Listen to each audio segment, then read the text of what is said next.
There we go. We're connecting.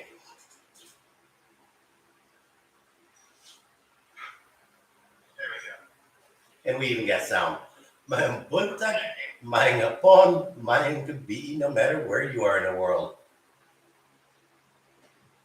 Welcome to today's live stream. Yeah, I appreciate you guys tuning in during this phase in our lives. That things are kind of crazy right now. We're trying to get stuff to come together in the timing that we need, and I have been taking terribly good care of this channel at the moment. Appreciate you guys. I do have a few videos that I'm going to start posting on my off days. Then we're going to try and do Tuesday, Thursday live streams, a mix between walking and in office, predominantly from the office until we move, until we go back to Phoenix. And then I'm going to have to completely figure a brand new game plan for when we get back there. That's going to be interesting. The awesome news that we got yesterday afternoon that I let a few of you guys know, PAL decided to honor the tickets, the vouchers. That we are going to LA by PAL. Kind of a goofy part here, and I don't quite understand why. The flight from here to Manila is going to be booked separately under domestic rules versus international. Don't know why.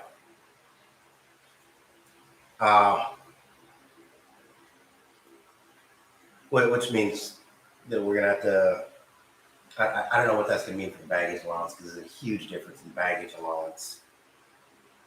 And so we're going to have to figure that one out, or she's going to have to get stuck figuring that one out. But Mama and Papa had a family emergency come up, and that they had to go back to Cebu. So they're not here right now. So I'm going to stay here and watch Chana. And Cindy's going to go down and finish finalizing tickets after we got the approval last night.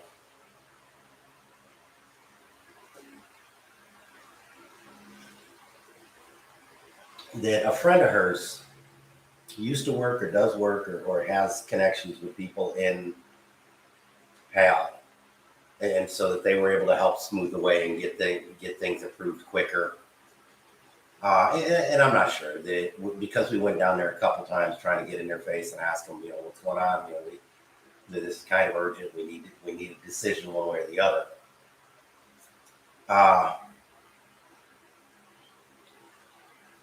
That for whatever reason they encouraged us to book on Sunday versus Monday. So we've got tickets for Sunday the 27th, and that they actually did reserve us a seat or 2 seats on Sunday's flight pending the approval process. So we actually do have a ticket for Sunday. And this is the one thing that is kind of goofy and crazy to me is I guess they're considering this leg to be domestic, even though it's an ongoing ticket to LA. So I don't fully understand that. I'm not going to pretend to fully understand that. And I don't know. I don't know. But like I say, that I do know that the baggage allowances are going to be dramatically different if they do that. So we'll need to figure this one out and ask the correct people.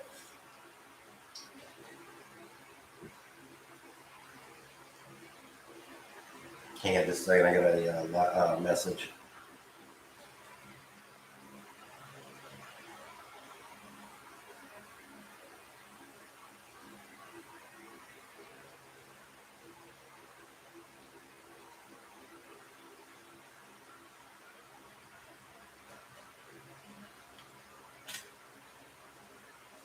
That yeah, where was I? That after we get a little bit closer and figure it out, or I may do it tonight. I don't know. Cindy and I need to talk about this one. We'll book the ticket from LA back to Cebu or back to Phoenix after we get the physical ticket in hand. Now, maybe not the physical ticket, but you know what I mean. After we get confirmation that we are booked and are going to LA. That it's a little bit up in the air and until I get that point. So, but LA to Phoenix, there's a bunch of flights by several different airlines. Getting LA to Phoenix is not going to be a challenge at all. Hey Andy, how you doing, Phillips and Joe? Morning, John. How you doing, Philippine Experience? That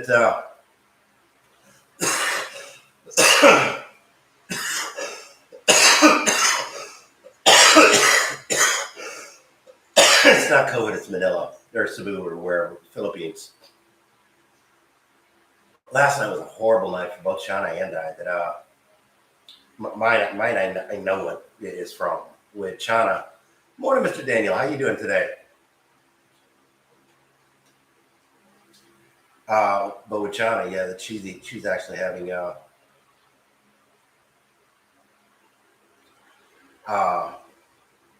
really bad sinus issues last night, real bad congestion. Every time I've been in the Philippines this time of year, I get some allergy issues.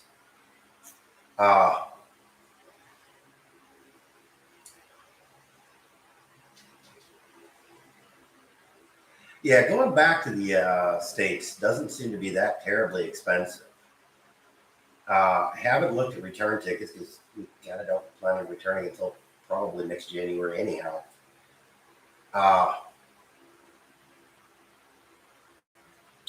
One thing that I was going to show today and decided to do this version versus the other live stream.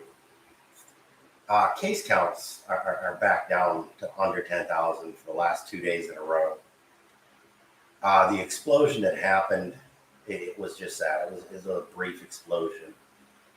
Manila came back down to a level 2. We talked about that on Tuesday. Cebu still hasn't.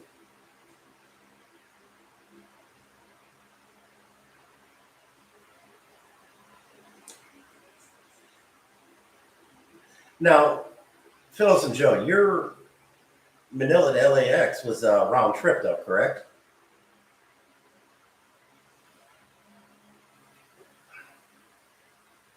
Because ours was considerably cheaper than that, but it was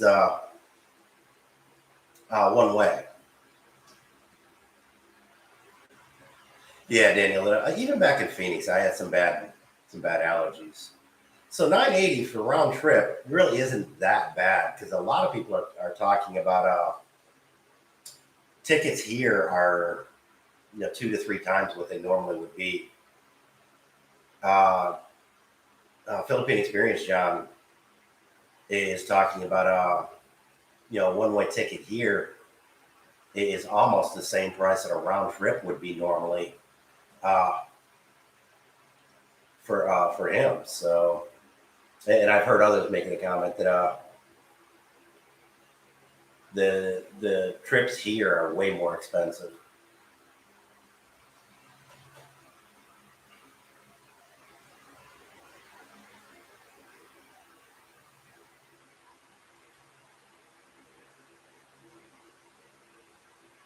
Yeah, Daniel.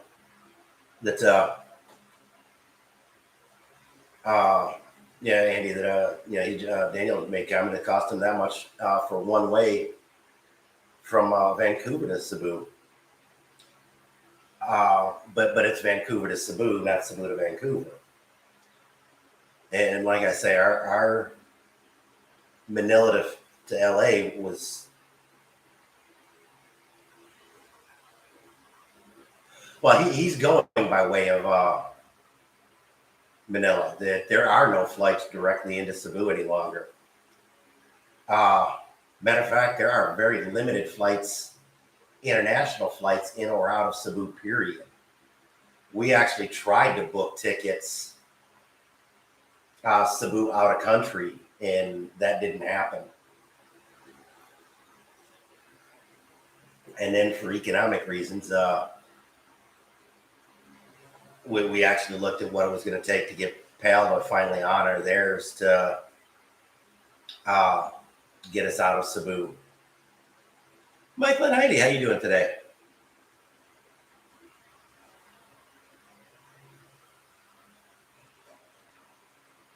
Yeah, I guess the tourism and Department of Health here is rather up in arms over that silliness.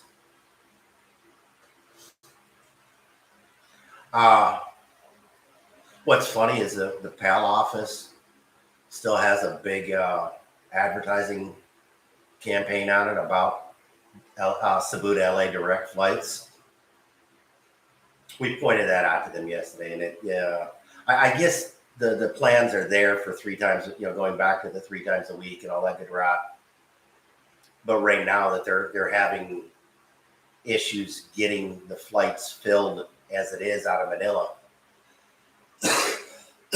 they don't believe that there would be enough flights to enough passengers to justify it at this point. Hopefully by this spring, by late spring this summer, things will be open a lot more again. Hopefully, I'm hoping. Even a lot of the government officials here, the Department of Health and Department of Tourism heads are both saying that, yeah, this needs to be over. Daniel, the convoy in Canada is, another one saying, nah, this needs to be over. Yeah, there's a lot saying that this needs to be over.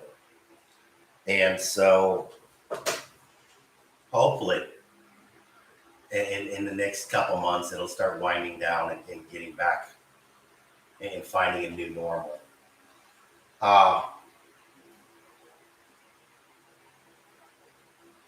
But yeah, that travel is opening up. Manila did away with the no vax, no fly. Basically, everywhere except Cebu City is getting back on with life again. Cebu City is still kind of goofy. They want to see quarantine or vax cards everywhere you go. You just flash a little picture on your phone. They say, okay, cool, whatever, go on. So it's not terribly strictly enforced, other than the fact you do have to show something.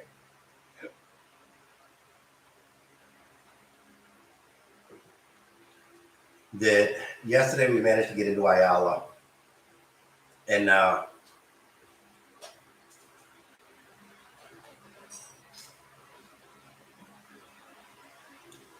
that would be another huge step in the right direction. I'm not guaranteeing that part to go away, but anytime in the near future.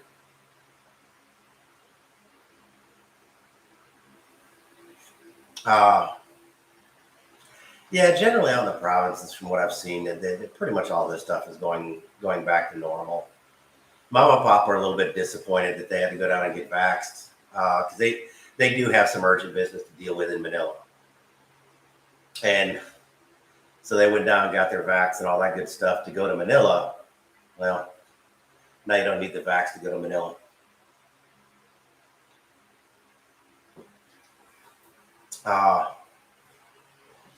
And even Cebu, the mayor, did further emphasize that there are a lot of exceptions to the vax cards. And we saw more than one person using the exception, and the guards weren't happy about it, but they got they got on board after a minute or two.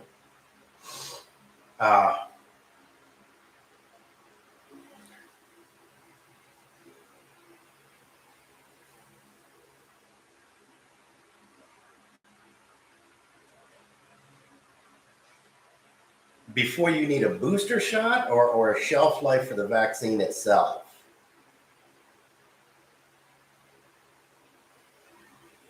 I think the booster shots are considered every 6 months. I think, and that was part of the issue with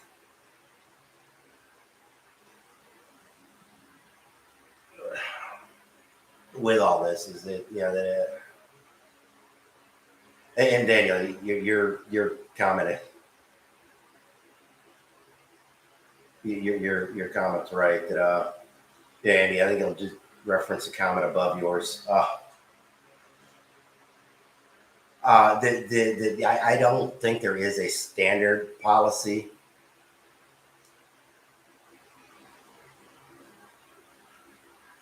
Uh, I don't know when the manufacturers are saying it, and I think that's going to vary from manufacturer to manufacturer. And I think that's going to vary horribly from region to region. So if you're looking at when you need the booster, I'd talk with the authorities that are in the area that you're looking for. If you're talking about medical information, that's still so freaking varied on who you talk to that I'd ask the manufacturer.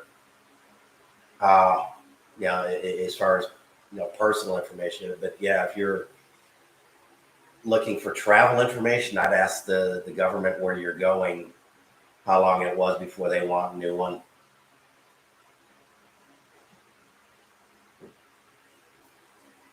And David, you are 110% right. The Cebu expats forum, there's been a couple of comments made about uh, manufactured credentials.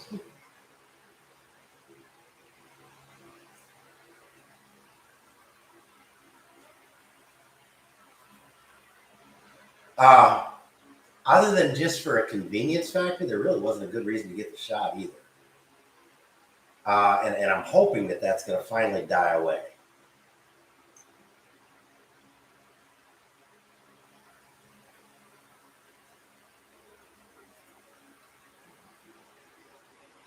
That and Andy, like I say, a lot of that's just going to depend on the government that you're going to. In the U.S., a U.S. citizen doesn't need one. That they don't even need vaccine. So that and that's how Cindy and I plan on flying back. Is that we're both U.S. citizens, so you have to let us back in. You're stuck with us. When we go to come back, again, I'm a permanent resident, so I've got even in current situation with quarantine, I can come back, and Cindy's a citizen, so again with quarantine can come back.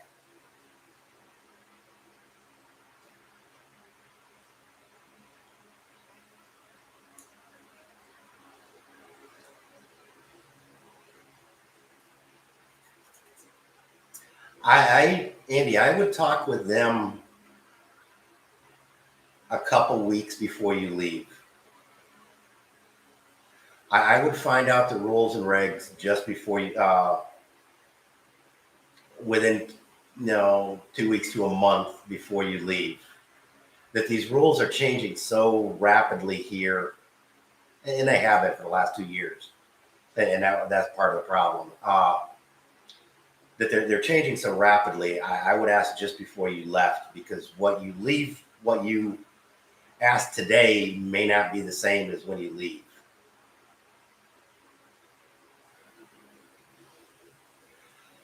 Michael and Heidi, we are going to go back and do a reset, reboost, recoup, re everything. We're going to be in the States predominantly for probably 3 to 5 years, realistically. Coming back to the Philippines for a month or two every year. I have that 13A visa, so I have to do an annual check-in every year, January, February. And so sometime between January and March, we'll come back for a month or two. I'll stay in Cebu, do my annual check-in and all that good stuff. Cindy will go to Cebu and go visit family and friends. and then we'll hook up and go wherever we're going. Uh, Probably next year we're going to go to Bacolod for a month or two, get an Airbnb house or condo, and check that out. We were down in Dumaguete a couple years ago and really liked that area. But we haven't been to Bacolod Iloilo, and so we'll probably head down there. Uh, but we're going to check out 3, 4 places in the next few years and make a decision. And then at that point, we'll start looking at buying a piece of property or buying something to make a permanent move back for China to go to school.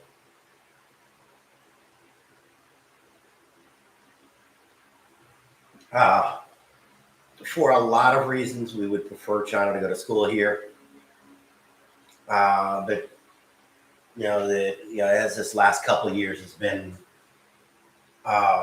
testimony to, things can change horribly in just a few months. So these are just general outline goals.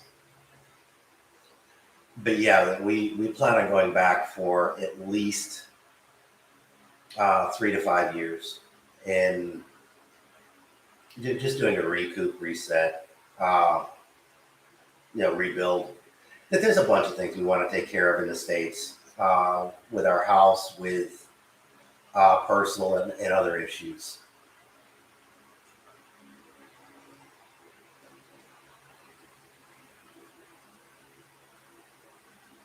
That Yeah, I see that. Actually, it kind of does affect the Balikbayan indirectly. That the last year and a half, the last 2 years, that they haven't been giving Balikbayan visas. That we've got another friend of ours that he's been doing that for 10 years. And this last trip in was the first time he's ever had to do an actual visa and have to do uh, the renewals, the extensions. Before, he always came in, would do the Balikbayan visa. It was good for a year. They'd come in, do their stuff, travel around, do everything. He'd jump on a plane and leave. They'd jump on a plane and leave. And so it was never a big deal for them. But he'd never been here past 6, 8 months. I don't think he'd ever been here 6 months or more. So I don't think he's ever talked about having to go back and get a exit clearance. Speaking of which, I've got to get an exit clearance this time. I did not realize that. I thought that was one of the privileges of the 13A, but I guess it's not. You have to do a slightly different one. And so I need to go down and do my annual check-in here quickly. Yesterday, we were able to pick up genuine HP ink for a printer. Yeah, $157 for the 4 cartridges. But we're going to go back down and do that here next week or two. And so I need to talk with them and find out what I need to do my exit clearance.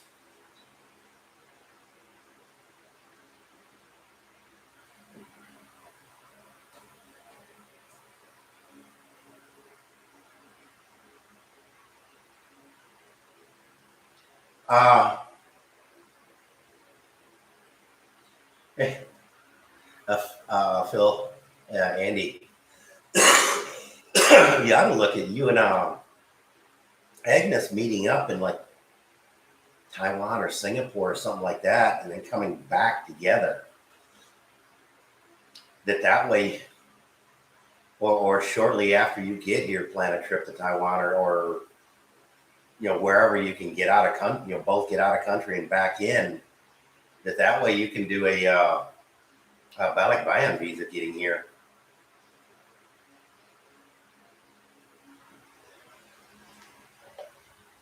To save you the hassle of doing the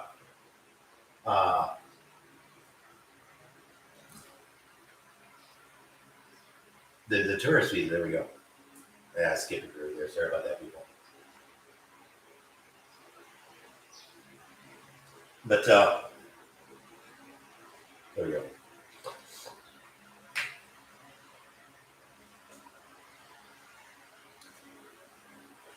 I don't know. I don't know, and I need to figure that out. I need to find out. I know you can do a lot of that stuff at it, and I'm not even exactly sure what the exit clearance is. And if it's what I think and kind of understand it,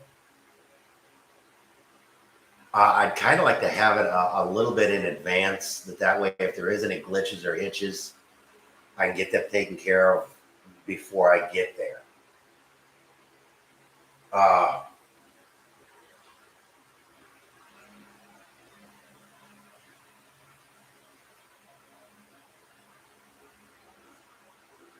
and again, a lot of this between now and April may change.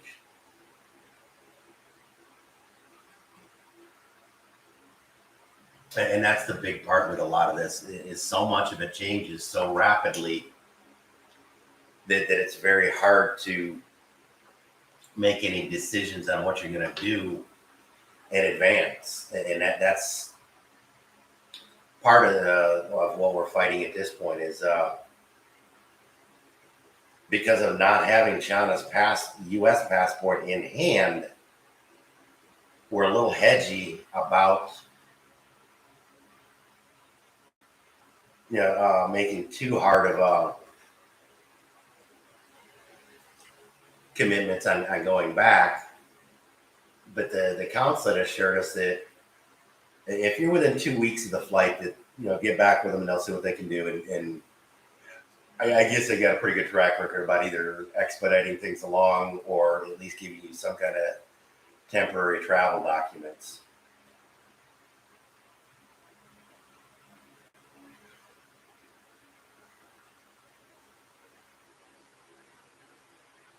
I guess Thailand is opening up. I don't know that terribly for sure, but I do remember seeing a few of the thumbnails on YouTube about Thailand opening up.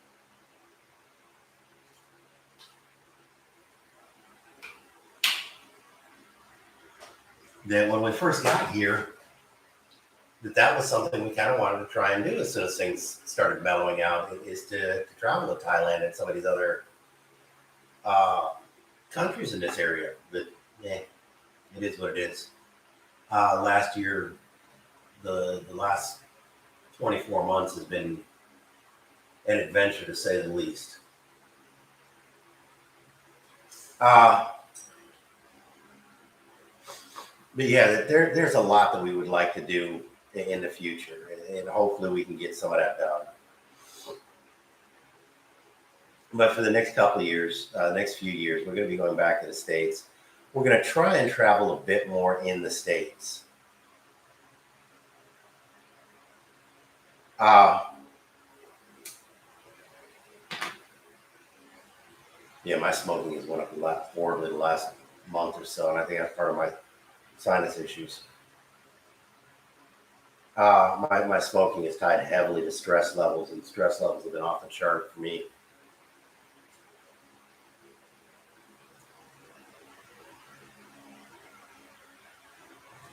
That there's actually quite a few that are starting to come back. That Parabiology 101 is. I think he said he's going to be here on the 12th, here in Cebu on the 12th.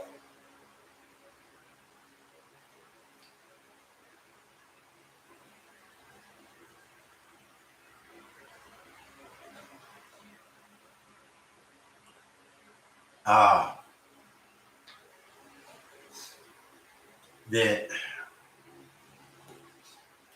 we know a few others that are going to be coming because it finally is getting open again without the quarantines, without all the silliness for vaxxed, and it's still being allowed to be open for unvaxxed with quarantines and everything else. So if you're willing to do the quarantine and don't want to get a vax, You don't have to at this point. Uh, which, yeah, I don't see a problem with that. That it's at least providing a means to get everybody what they would like.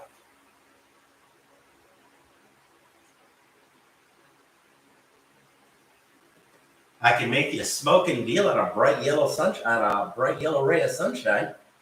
We're probably going to be selling it to a mechanic that's done most of the work out for it since we've been here. I've made an arrangements for Rusi to be with another expat I know. And Sunshine, like I said, probably going to the mechanic that's done most of the work on us we got here. Neither one can drive. And there's nobody really down there to drive. Papa has absolutely zero interest in learning to drive.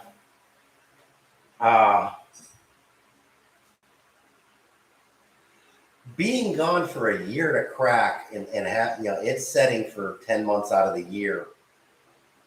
No, it in the best of conditions, that is horribly hard on a vehicle. In these conditions, it's lethal to a vehicle. Rusi sat for about 10 months before I got back here because of all the garbage that went on. And it had some work and some issues that needed to be addressed the minute I got here.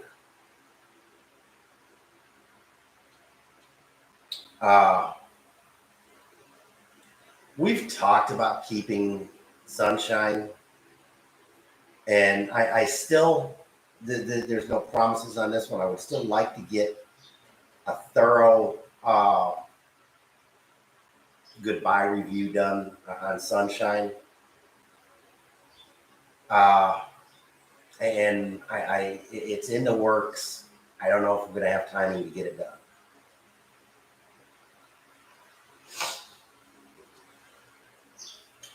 But like I say, with Rusi, it can be done. The Rusi's proof that it can be done, but it's not good for them, and it is hard on them. And in this weather, so much rust and everything else happens to these poor engines. The fact we're going to be gone 3 to 5 years and only using it a month or two, we'll just rent the vehicle when we get here. And one of the big caveats that I'm going to do and emphasize heavily on any review that I do of Sunshine.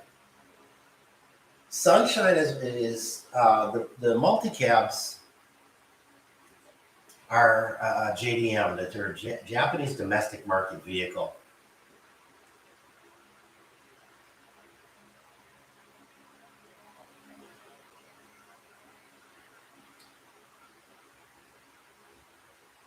Morning, Ma'am Jessa. How you doing today?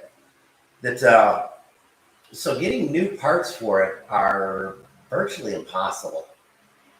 It's not like vehicles in the U.S. that you can run down to AutoZone and get a part made for any vehicle, or a new part for any vehicle made in the last 40 stinking years.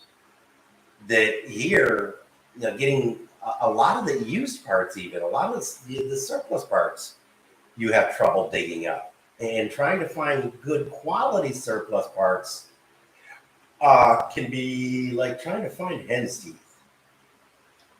So I'm not entirely sure.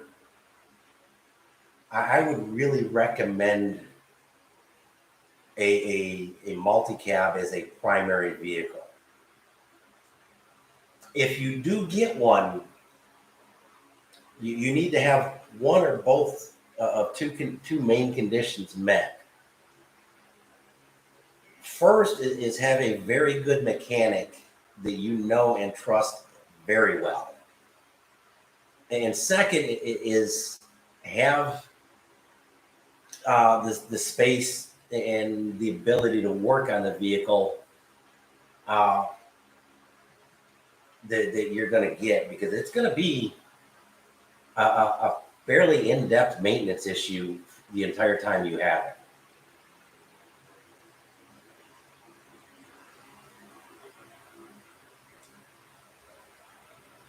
Uh, you can find a lot of very good, very reliable, very trustworthy mechanics here.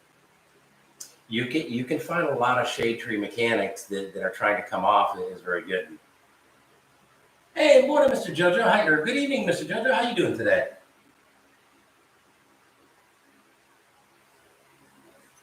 That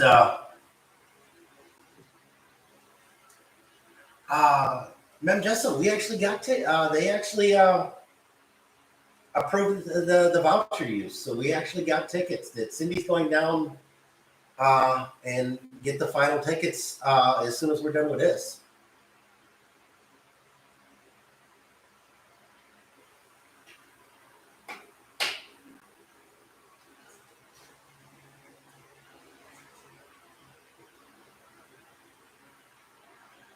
That like Andy, you're reasonably good with mechanics, from what I understand. I would make sure you've got space and tools to work on one.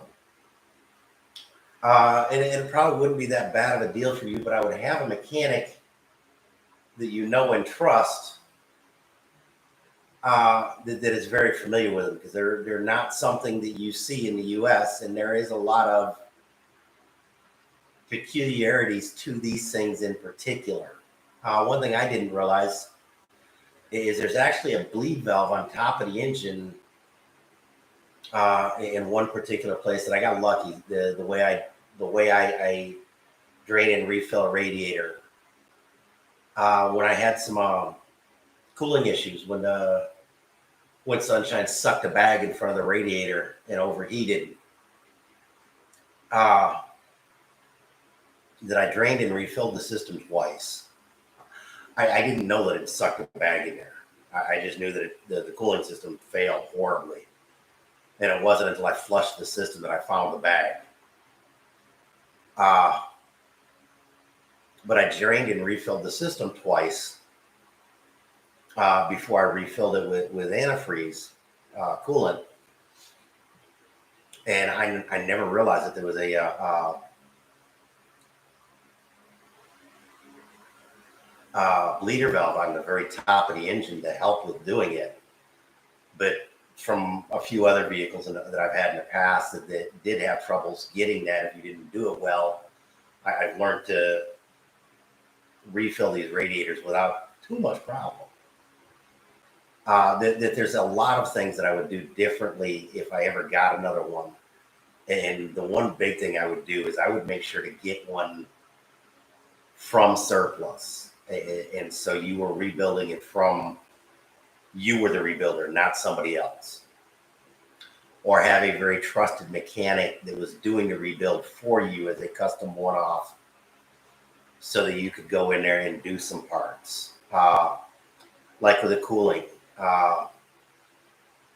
Prestone makes a fitting that you can actually attach a hose to, so that you can bleed the system you don't even really bleed the system. You just start flooding the system with coolant or with water, so you never completely drain the system. And that works exceedingly well, and I enjoy doing that. There is a place in here that the mechanic and I were talking about it, that you could make a fitting to do that. Getting to it at this point would be difficult. Getting to it when you were doing the initial build would not be a problem, and you could just take a hose. You could put a T and take a hose, bring it up to where it would be a lot easier to do stuff like that.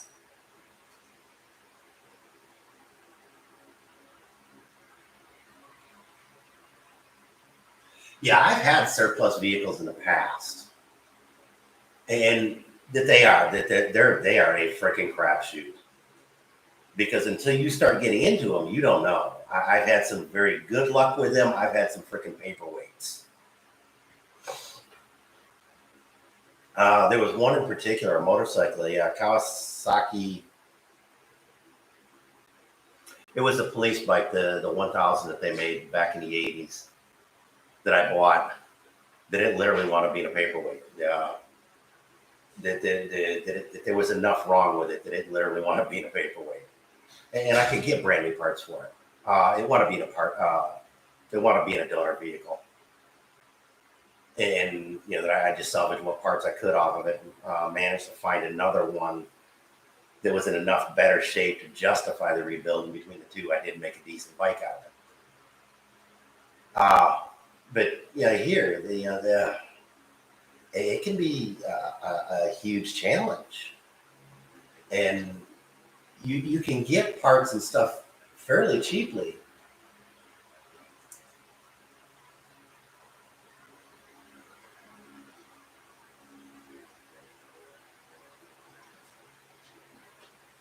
And if you get the ones from Japan, it's my understanding that generally they are fleet vehicles. So there's a better chance of you getting decent quality from those because they're being taken care of as a fleet.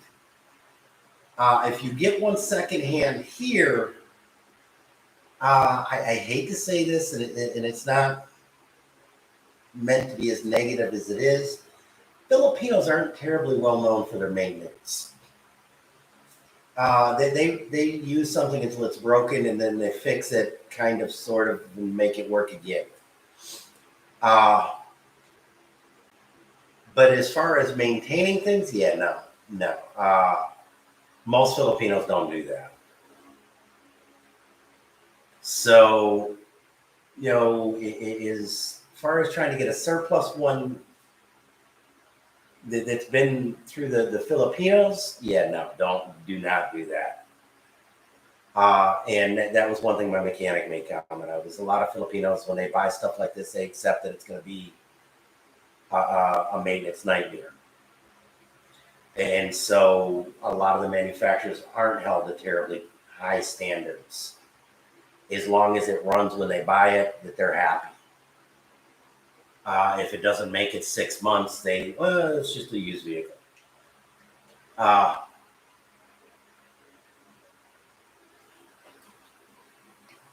So probably what I would wind up doing is when we come back, I would probably look at buying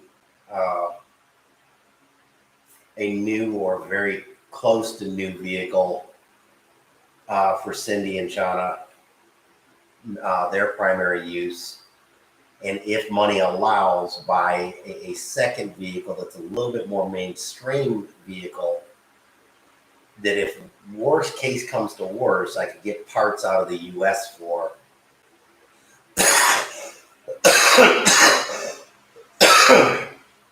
But as far as getting another multi-cab, I don't think I would ever do that. That they'd be kind of a fun goof.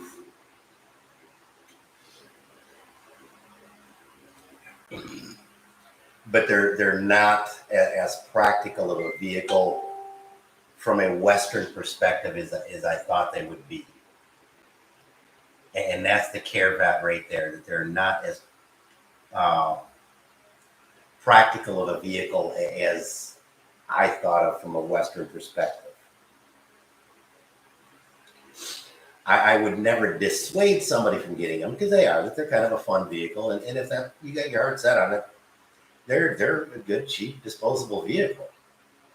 But that last part is true, that they're a disposable vehicle, that they're not something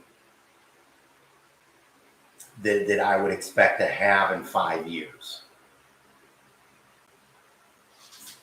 Whereas, back in Phoenix, I got a 76 Midget that I'm going to go back and rebuild, because I can get basically everything except a freaking block transmission case for this stupid thing.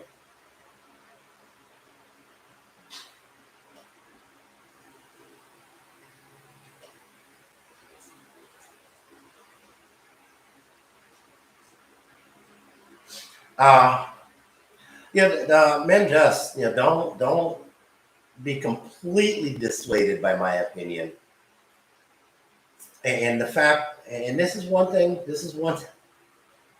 one thing that I've ran into a few times here. Uh, because you're Filipino, a lot of these mechanics are not going to try and bleed you dry. I've had a couple of quotes by mechanics that I knew what was Kano pricing.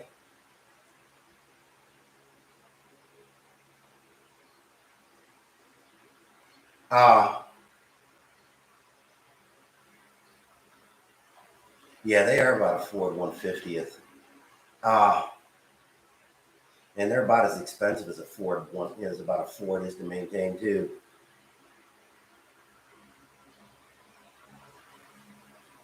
Now you can still get those. You can actually get those in a bunch of different configurations.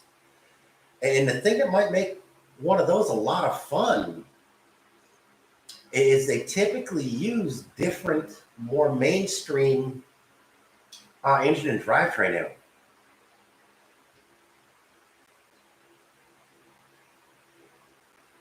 No, Ma'am Jess, you are definitely correct in that. That even the Filipinos aren't, especially when it comes to mechanics and stuff like that. That even you guys aren't spared from some of these guys that see, well, you're rich enough to have the vehicle, so you're rich enough to pay me a few thousand extra pesos during this. Yeah, so yeah, it's classism is alive and well in the Philippines. If people think you have money, that they do not have some people here do not have a problem with trying to get you to partner with that. Uh, and that's something that we dealt with our year here. And part of the reason why we're needing to go back in recoup and reinvest or renest, I guess, renest egg, rebuild. Uh, we have made what at the time was good, sound financial decisions that in retrospect weren't necessarily the best long-term financial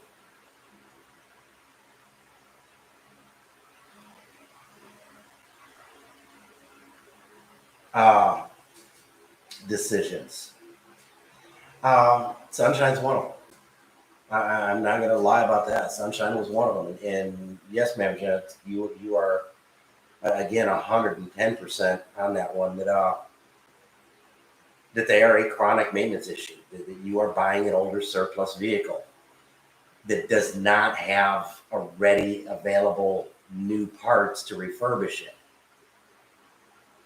That at best you're getting decently rebuilt parts, not new. You're not even getting remanufactured parts. You're getting just that, rebuilt parts. Auto parts generally run into used. Rebuilt, meaning that they're refreshed as best they can. Generally, they got some new rubbers or stuff like that, but they're not. Uh, they're just that they're rebuilt using minimal minimal new parts, and a lot of times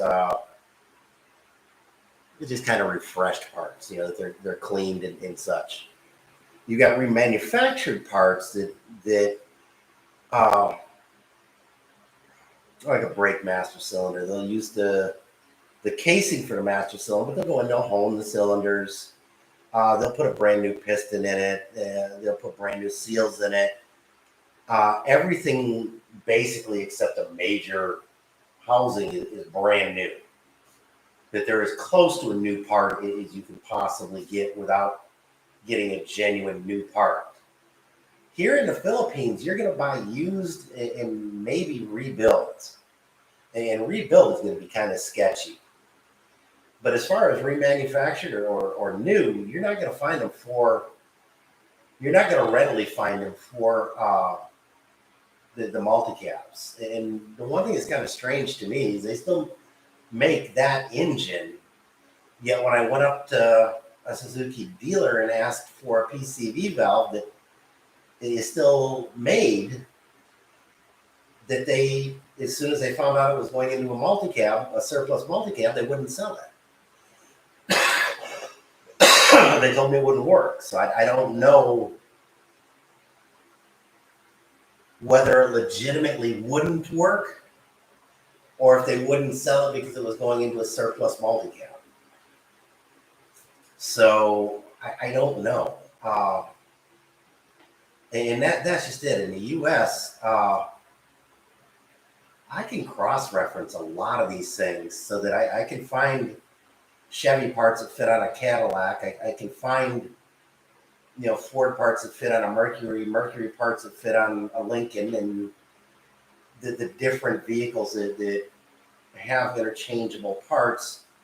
And the way vehicles are international anymore, I can find Mazda parts that fit on a Dodge. I can find Dodge parts that fit on a Mazda. So in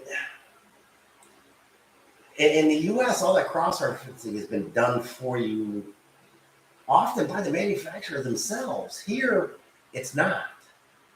And, is the issue that I ran into. And I've had other people that said, well, you just need to know the right people. And that very well could be true. That very well could be true. I'm not disagreeing with that at all. You might be able to walk into a Suzuki dealer that one of the mechanics and say, hey, I need a PCV valve for my multicab. I need this. And he'll know how to log it without getting anybody, tipping off anybody that what's happening and get it done.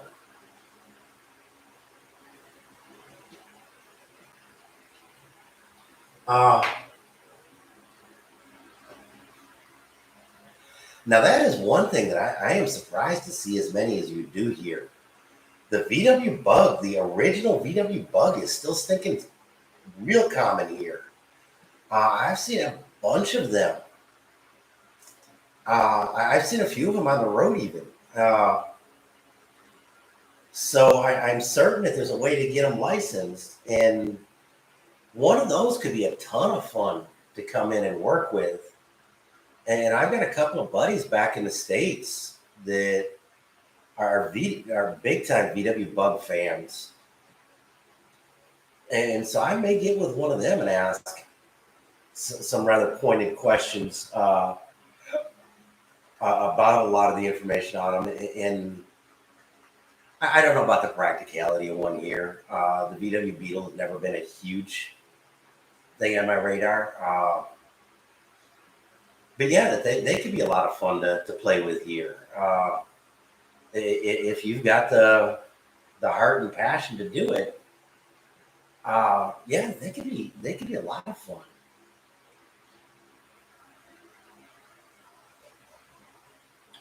For the longest time, and I'm not sure if they still do hold that record or not, that they were the most sold and longest running vehicle, production vehicle in history. And it's my understanding that there's still a plant in South America somewhere that is making the original VW Beetles, the original air-cooled VW Beetles.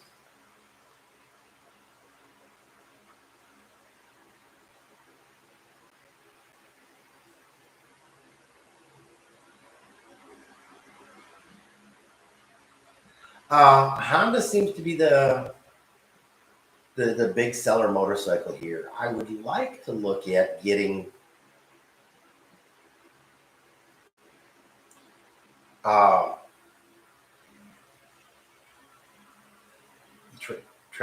Trans-Africa.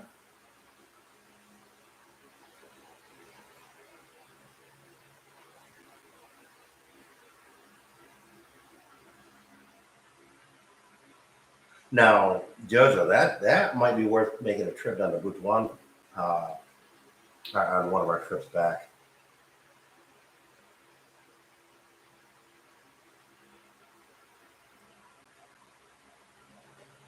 That's yeah, and that's part of the problem with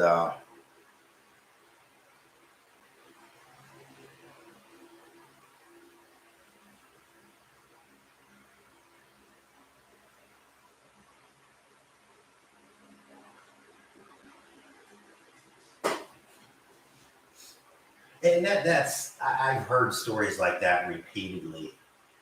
Yeah, sadly. And I like the Vitara. That while Suzuki was still in the U.S., I came within a heartbeat of buying a Grand Vitara that I really like, and the ex convinced me out of it for a couple of reasons, and you know, there's a reason why she's the ex. But anyways, a friend of mine had I know had, and last I knew still has, had, whatever, uh, a Suzuki Samurai that he loved going out with and doing 4x4ing, and it was a ton of fun. And it's the basic vehicle, it was still there.